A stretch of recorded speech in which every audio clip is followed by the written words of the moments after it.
Hello Johnny, in this video I'll be discussing Thornton versus Shoe Lane Parking Ltd 1971 2QB163. The facts of this case are Mr. Thornton arrives at Shoe Lane Parking Automatic Car Park.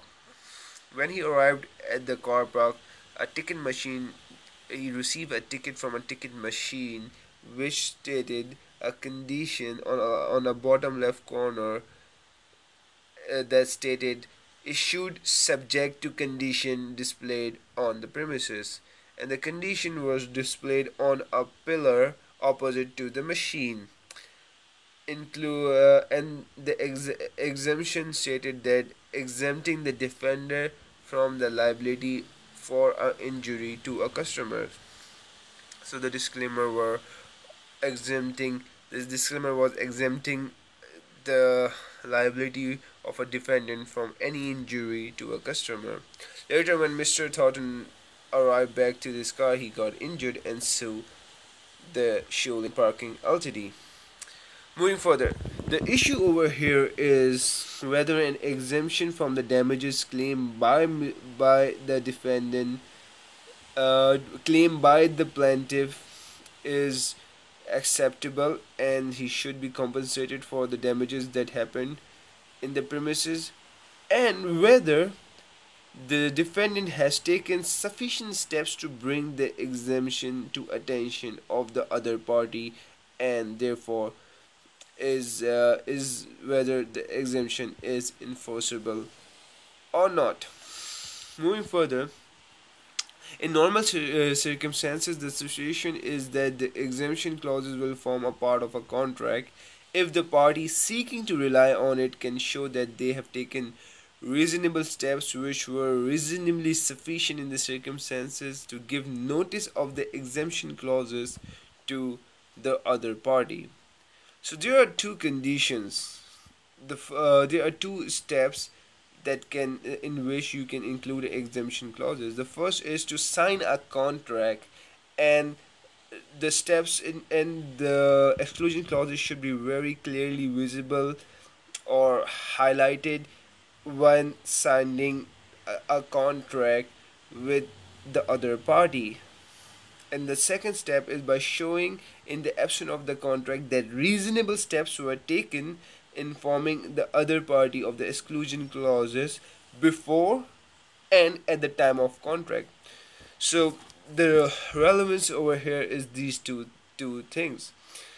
And moving further, there is a reference case in 1949 that was before Thornton versus Shoe Lane Parking of Ole versus Marlborough Court, in which there was a disclaimer written on after the point of contract, written in this hotel room, that they are not liable for any loss damages, and the fur or anything of the plaintiff for damage or loss, and the defendant were liable for the damages because the reason was the sufficient steps were not taken, and reasonable care was not taken in showing or informing the plaintiff of the disclaimer before or at the point of contract. The point of contract was reception, and the disclaimer was written in the room. Moving further, the relevance is that this is one reference point in terms of relevance, that Ole versus Marlborough Code LT 1947, and the application over here is that the court held the defendant liable because the reasonable steps in case of Thornton was not taken to in informing Mr. Thornton about the damages or injuries.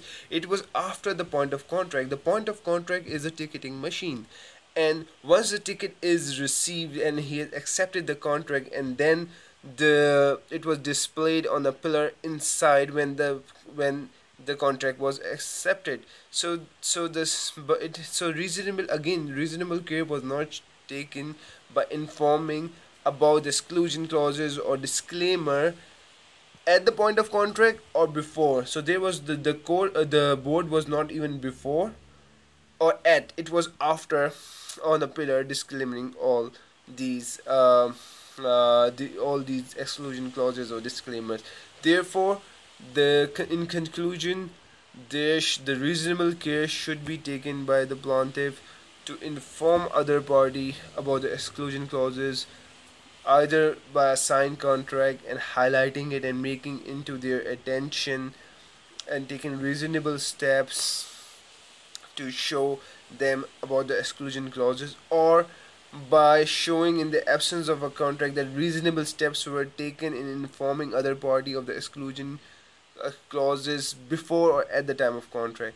Therefore, the defendant was liable for the injuries, and the defendant had to was liable for all injuries. And in the case of Ole versus Marlboro Court Ltd, also the defendant was liable due to lack of uh, lack of care in informing the plaintiff of the exclusion clauses.